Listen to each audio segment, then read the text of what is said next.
আসসালামু আলাইকুম দর্শক, এই যে গাছ থেকে বেগুন হারভেস্ট করব এখন। মাশাল্লাহ, বিসমিল্লাহির রহমানির রহিম।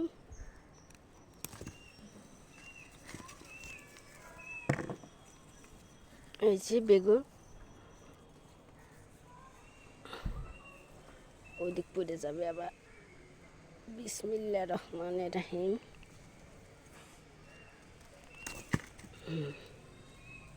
আর একটা কই, আর একটা ওই সেটি।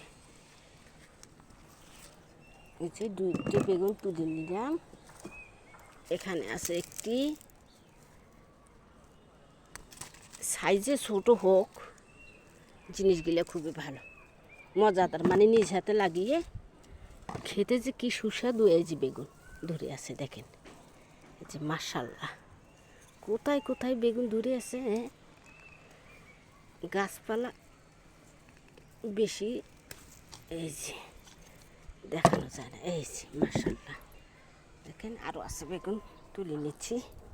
আমার মতো করে আপনারাও জৈব সারের মাধ্যমে তৈরি করে খেতে পারেন। মাশাল্লাহ, সুস্বাদু একটি সবজি।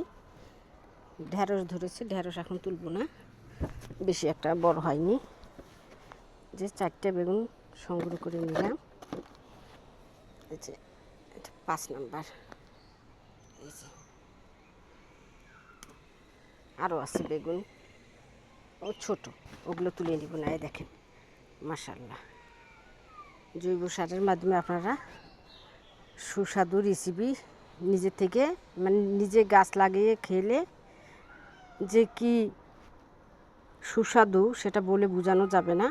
মাশাল্লাহ, আমার মতো করে আপনারাও তৈরি করে খেতে পারেন। জাস্ট শুরু করেন না কেন, আপনারা আমার মতো করে আপনারা তৈরি করে খেতে পারেন। মাশাল্লাহ, আপনাদেরও ভালো লাগবে। আমার চ্যানেলটা যেখান থেকে দেখেন না কেন, লাইক কমেন্ট সাবস্ক্রাইব করে দেবেন। এই যে আমি লাল শাক তুলে নিলাম।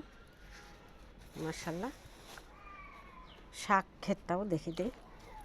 এ দেখেন, বাগানে আসলে আমরা বীজ সংগ্রহ করে লাগিয়ে দিলে শাক তৈরি করে খেতে পারি। এই যে মাশাল্লাহ, এখান থেকে সংগ্রহ করে নিলাম টাটকা টাটকা শাক, নিয়ে রান্না করে খেলে যে কি মজা সেটা বলে বোঝানো যাবে না। এর স্বাদ গুণ অনেকটাই বেড়ে যায় আমাদের।